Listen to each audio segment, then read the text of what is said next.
Shrimad home remedies में आपका स्वागत है। और हम आपको बताएंगे कि माता सीता को भगवान श्री राम से अलग क्यों रहना पड़ा जब वो गर्भावस्था में थी। देखिए, एक दिन की बात है जब माता सीता की शादी नहीं हुई थी, तो उस वक्त अपनी सहेलियों के साथ माता सीता बाग में खेल रही थी।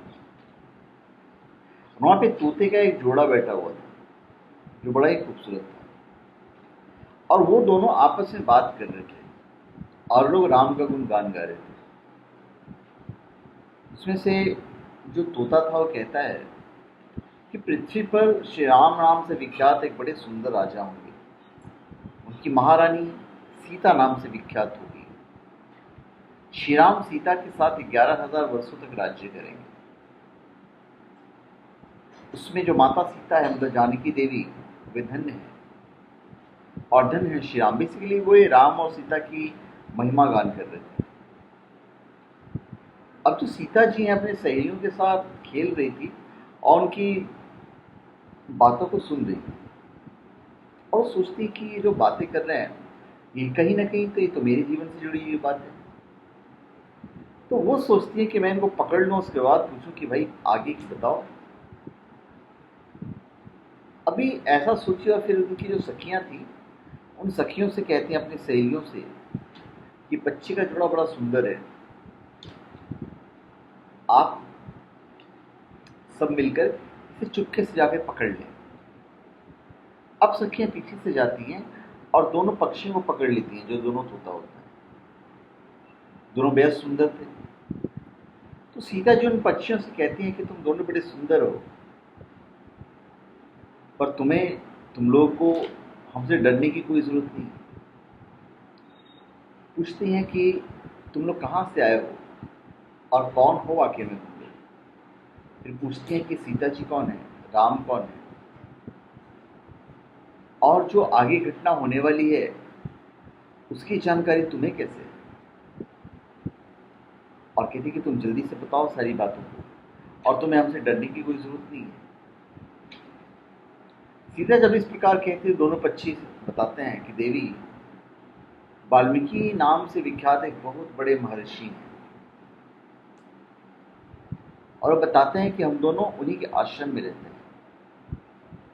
महर्षि ने राम नाम का एक ग्रंथ लिखा है जो सदा मन को प्रिय जान पड़ता है। उन्होंने शिष्य को उस रामायण का अध्ययन भी करवाया है। रामायण का कलेवर जो है, जो कैनवास है, वो बहुत बड़ा है और हम लोगों ने पूरा सुना है। बोले राम और जानकी कौन है, राम और सीता कौन है, इस बात को हम बताते हैं तथा इसकी भी सूचना देते हैं कि जानकी के विषय में क्या क्या बातें होने वाली है। तुम ध्यान से सुनो। मतलब एक्चुअली में वो फ्यूचर बताने वाले थे जो दोनों तोते थे। और वो वहाँ से शुरू होती हैं जब राम के जन्म से शुरू होती है कि राम का जन्म कैसे हुआ। राम का जन्म तब हुआ था जब दशरथ काफी बूढ़े हो चुके थे, उनको यज्ञ करवाना पड़ा था, पुत्रेष्टि यज्ञ। और ये यज्ञ जो संपन्न करवाया था वो थे महर्षि ऋषिशृंग, जो एक्चुअली उनके दामाद लगते थे। तो यज्ञ के प्रभाव से भगवान विष्णु, राम, लक्ष्मण, भरत और शत्रुघ्न ये 4 शरीर धारण करके प्रकट हुए। देवांगनाएं भी उनकी कथा का गायन करती हैं। अभी श्री राम महर्षि विश्वामित्र के साथ, लक्ष्मण के साथ में मिथिला जाएंगे, वो तोते कहते हैं। उस समय वहां शिव का धनुष तोड़ेंगे और सीता के साथ ब्याह करेंगे। फिर उन्हीं के साथ श्री राम अपने विशाल राज्य का पालन करेंगे। ये तथा और भी बहुत सारी बातें हैं वो हमारे सुनने में आई है। वो लोग सारी बता, पूरी रामायण की बताते नहीं कि रावण उठा लेगा, ये सब लोग नहीं बोलते हैं। फिर कहते हैं कि सुंदरी, हमने बेसिक चीज तो सारी बता दी, अब हम क्यों जाने दो, हमें छोड़ दो। पर चूंकि वो इतने मधुर बोल रहे थे, इतना सुंदर बोल रहे थे और खूबसूरत भी थे, तो सीता जी बोलती हैं, जानने की कोशिश करते हैं कि राम कहाँ होंगे, वे आखिरकार किसके पुत्र हैं, कैसे वे आकर जानकी को ग्रहण करेंगे, मनुष्यावतार में उनका शिव विग्रह कैसा होगा। अब जो तोती, जो फीमेल तोती थी, वो मनी मन समझ जाती है कि वो ना हो यही सीता है। और उन्हें पहचान कर वह सामने उनके चरणों पर गिर पड़ती है और बोलती है, श्री रामचंद्र का मुख कमल की कली के समान सुंदर होगा, नेत्र बड़े बड़े तथा खिले हुए होंगे, नासिका ऊंची होगी, पतली और मनोहारिणी होगी, लंबी भुजाएं होगी, गला शंख के समान होगा, वक्ष स्तर उत्तम और चौड़ा होगा, उसमें श्रीवत्स का चिन्ह होगा। श्री राम ऐसा ही मनोरूप धारण करने वाले हैं। और बोलते कि मैं उनका क्या वर्णन करूंगी, हमारी औकात क्या है, हम तो पक्षी हैं। और फिर लोग सीता की तारीफ करना शुरू कर देती है, जो सीता धन्य है, जो श्री रघुनाथ जी के साथ हजारों वर्षों तक प्रसन्नतापूर्वक विहार करेगी। और फिर तोता उनसे पूछता है कि सुंदरी आप कौन हैं? अब पक्षियों की बात सुनकर सीता अपने जन्म की चर्चा करते हुए बोलती हैं कि जिसे तुम लोग जानकी कह रहे हो वह जनक की पुत्र में ही हूँ। श्री राम जब यहाँ आकर मुझे स्वीकार करेंगे तब मैं तुम दोनों को आज़ाद कर दूंगी। तुम इच्छानुसार खेल सकते हो, मेरे घर में सुख से रह सकते हो, क्योंकि पूरा राजमहल है, ये कहीं भी आने जाने की पाबंदी नहीं होगी, पर तुम रहोगे यहीं पर। अब जब ये सब सुनती है सुखी, मतलब जो तोता है, तोती जो रहती है, मतलब फीमेल जो रहती है, वो जानकी से कहती है कि साध्वी, हम वन के पक्षी हैं, हमें तुम्हारे घर में सुख नहीं मिलेगा, और मैं गर्व से हूँ अपने स्थान पर जाकर बच्ची पैदा करूंगी, उसके बाद फिर यहाँ पे लौट कर आ जाऊंगी। अब उसने जैसे इतना कहा तो सीता कहती कि नहीं, मैं तुम्हें नहीं जानती। तो उसका जो पति था वो समझाने की कोशिश करता है, जो तोता जो मेल करता है, बोलती कि सीता आप मेरी भार्या को छोड़ दें, ये गर्भ से है, जब ये बच्चों को जन्म दे देगी तब इसे लेकर हम आपके पास आ जाएंगे। और माता जानकी कहती है कि महामते तुम आराम से जा सकते हो, मगर यह मेरा प्रिय करने वाली है, मैं इसे अपने पास बड़ी सुख से रखूंगी। और वो तोती को नहीं जाने देती है, जो फीमेल रहती है, और ये पक्षी अत्यंत दुखी हो जाता है।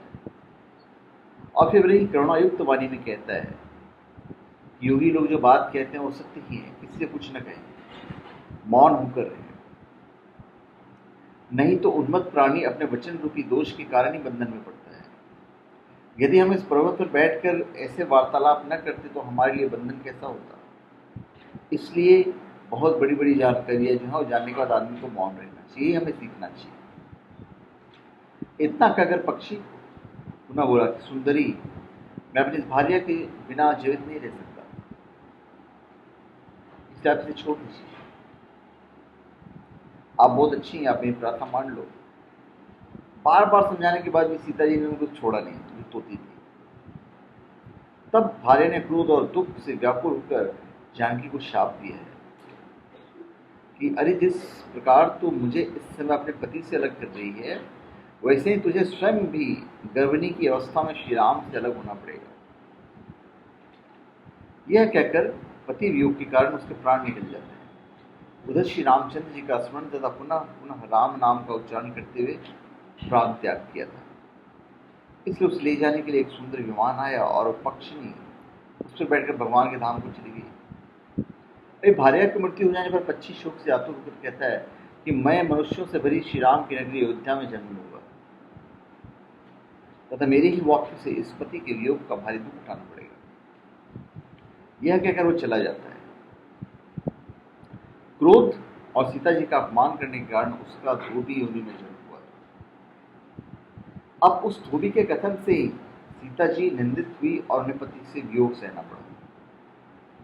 धोबी के रूप में उत्पन्न हुए उस तोते का शाप ही सीता का पति से विछोह कराने में कारण हुआ और वे बन गई। धन्यवाद। आप हमारे चैनल पर सब्सक्राइब करें और अपने कमेंट दीजिए। धन्यवाद।